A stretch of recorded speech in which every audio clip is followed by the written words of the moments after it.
Okay, hello, here we go with a little bit of mathematical modelling. My task is what I will be doing to model. I will be starting with some data. And the data that I'm going to use for an example here is I've got some age data, how old, and against that I have something called body mass index.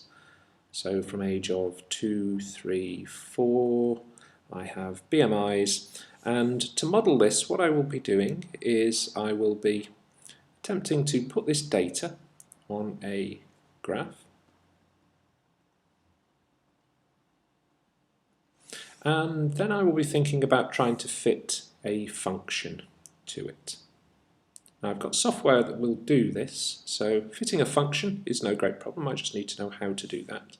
However, importantly, what I need to do is I need to go on to, having created my function, I need to evaluate and I need to interpret this, and that's an important step. I may well need to go back and consider other models that may be better or worse, who knows. We'll go back and perhaps think about others, but evaluate and interpret, two very important steps. Now, to model this data, what I'm going to use Geogebra, which is you'll find a link under the video in the information that you can access Geogebra and use for yourself. Very good for purposes that we need it here. Geogebra has a window. At the top of the screen you will see a view menu, and we can put an algebra view on as well. Here we go. I'm going to turn that algebra view off. What I want is the spreadsheet view and a graphics view, and those two things will be linked. I've taken the time just to put my data into the spreadsheet, just type it in as you ordinarily would. And what I'm going to do is let me highlight. And if we look at the menus across the top here, spreadsheet menus, you will see one here where it creates a list of points. Click and create, and there we go, a list of points. Command or Control E for edit will allow me to change various things on the screen, and my points, there they are. Click. I'll turn their labels off just to make this a little bit more easy to see. So there we go. Those are all my points. Now, fitting a curve.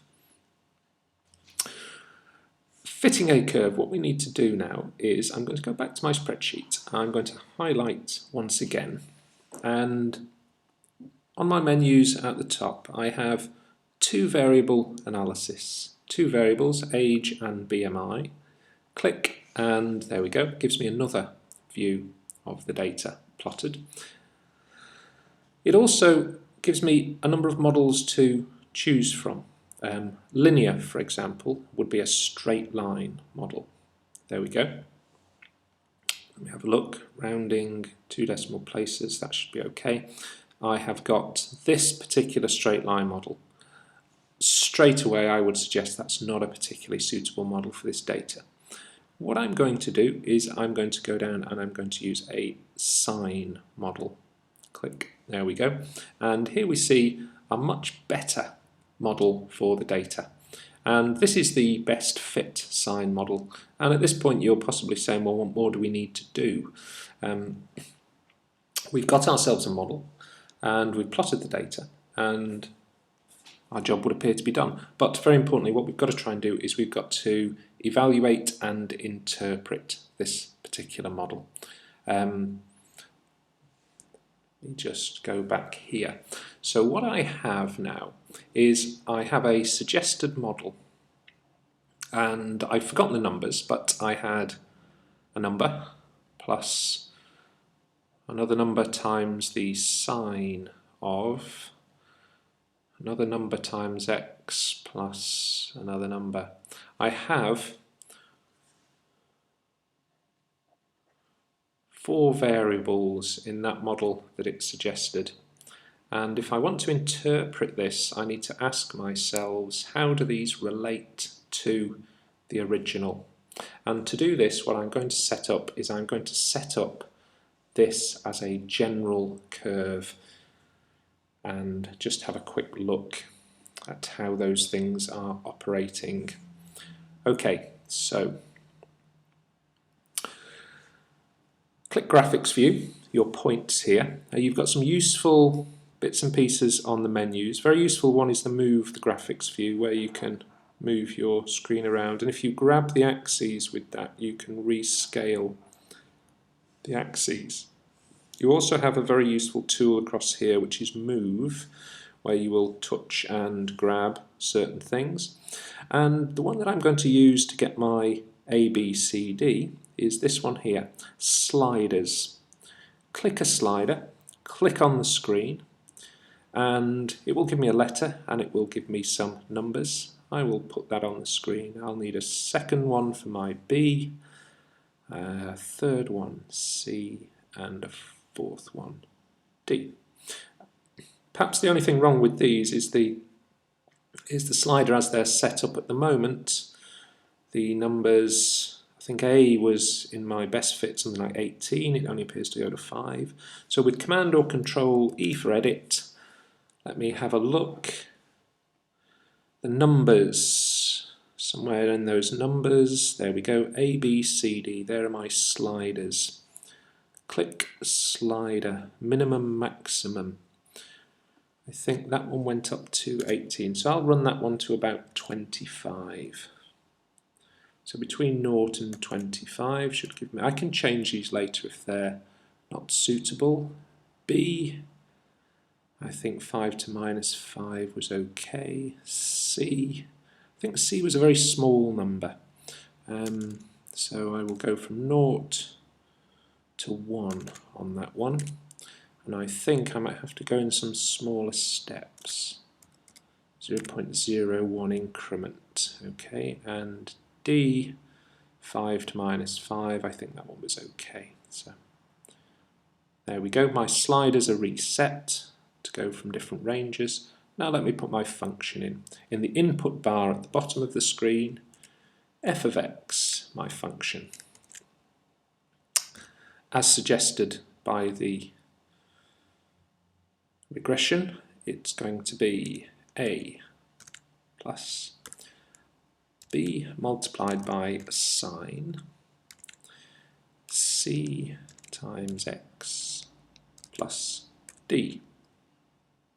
Okay, there we go. There's my function. And let me put that on the screen.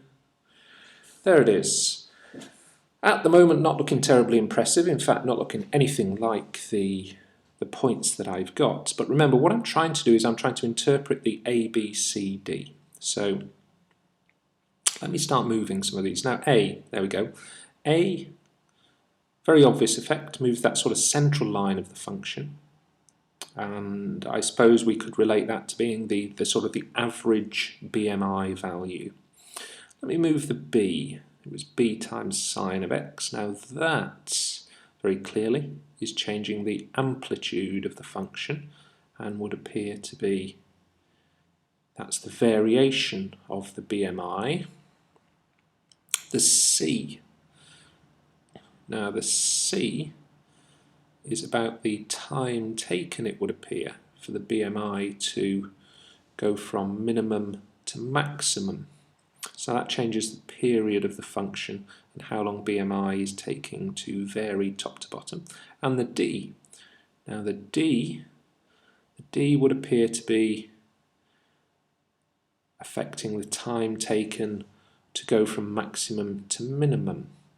Or rather, not the time taken, rather it's the time where the maximums and the minimums occur. So we've got C. So we have A, the sort of average BMI there. B is the variation from maximum to minimum, how high or low one's BMI can vary. C, period, the time taken to go from maximum to minimum. And D, where the maximums and minimums first occur. So I have some sort of connection between A, B, C and D. I could do a little bit more work. For example, B seems to be directly connected. The centre of this function is at 18.5 and it top to bottom is plus or minus 3.4, so they're very direct. The C and D not so much, and we might have to do a little bit of work to try and relate those a bit more closely if we can. But what I can see is that I've got now a function, and I've got an interpretation for the A, B, and C and D. So I've got a best fit function, and this appears to be the sort of BMI. A appears to be where the BMI is average. And if I would take a bit more time to do this and say a little bit more detail. B, for example, is the amplitude, that's the variation of the BMI, plus or minus from A. The C, I've not really quite pinned this down yet, but the C was most definitely something to do with the time period of the function, so the time, or related to the time max to min, the time taken for it to cycle through the max to min. That was that one.